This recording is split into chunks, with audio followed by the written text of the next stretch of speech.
ಹಾಸನಾಂಬೆ ಜಾತ್ರಾ ಮಹೋತ್ಸವದಲ್ಲಿ ನೀಡಿದ ಸ್ವಚ್ಛತಾ ಟೆಂಡರ್ ಬಿಲ್ ಪಡೆಯಲು ನಗರಸಭೆಗೆ ಬಂದಾಗ ಲಂಚ ಪಡೆಯುವಾಗ ನಗರಸಭೆ ಆಯುಕ್ತ ನರಸಿಂಹಮೂರ್ತಿ ಮತ್ತು ನಗರಸಭೆ ಸಹಾಯಕ ಕಾರ್ಯಪಾಲಕ ಕೆಆರ್ ವೆಂಕಟೇಶ್ ಲೋಕಾಯುಕ್ತ ಬಲೆಗೆ ಸಿಕ್ಕಿಬಿದ್ದ ಘಟನೆ ಗುರುವಾರ ಮಧ್ಯಾಹ್ನ ನಡೆದಿದೆ.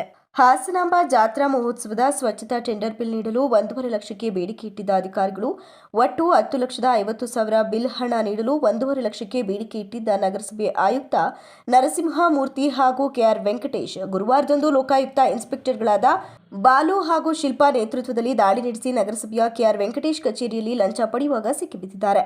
ಹಣದ ಸಮೇತ ಇಬ್ಬರನ್ನ ಲೋಕಾಯುಕ್ತ ಅಧಿಕಾರಿಗಳು ವಶಕ್ಕೆ ಪಡೆದುಕೊಂಡರು. ನಗರಸಭೆ ಆಯುಕ್ತ ನರಸಿಂಹಮೂರ್ತಿ ಕಚೇರಿಯಲ್ಲಿ ತನಿಖೆ ನಡೆಸಿ ನಂತರ ಜೊತೆಯಲ್ಲಿ ನಗರಸಭೆ ಸಹಾಯಕ ಕಾರ್ಯಪಾಲಕ ಅಭಿಯಂತರ ಕೆಆರ್ ವೆಂಕಟೇಶ್ ಅವರನ್ನ ಅವರು ಕೆಲಸ ಮಾಡುವ ಕಚೇರಿಗೆ ಕರೆದುಕೊಂಡು ಹೋದರು.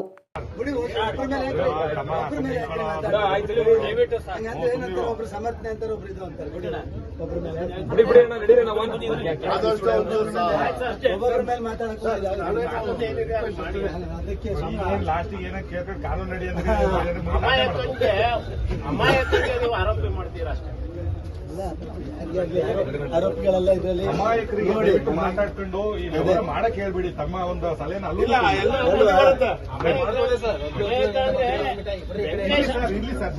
ಇಂಜಿನಿಯರ್ ಅಮಾಯಕ ಅಂತ ಹೇಳ್ತಿರೋದು ನಮ್ಮ ಕಮಿಷನ್ ಅಲ್ಲ ಸರ್. ನಾನು ನೋಡಿ ಸರ್,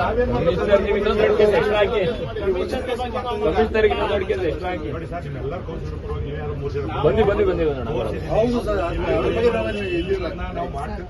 ನಿಮಗೆ ಮಾಹಿತಿ ನೀಡಿದ್ದೀವಿ. ಇಲ್ಲ ಮೇಡಮ್,